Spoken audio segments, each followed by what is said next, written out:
Maglaro ng wala ang net o maglaro ng walang board? Mo na yan, Inson.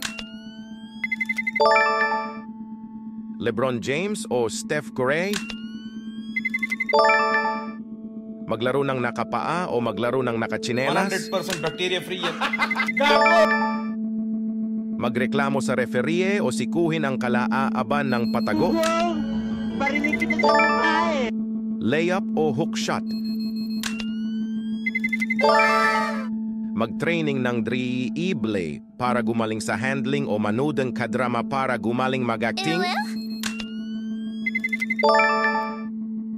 Maglaro ng welang medyas para mabad trip ang teammate o magsuot ng HU no panghi na medyas? Maging bangko at maghanda ng tubig para sa timeout o maging bangko at manisi ng player kay coach? Gago!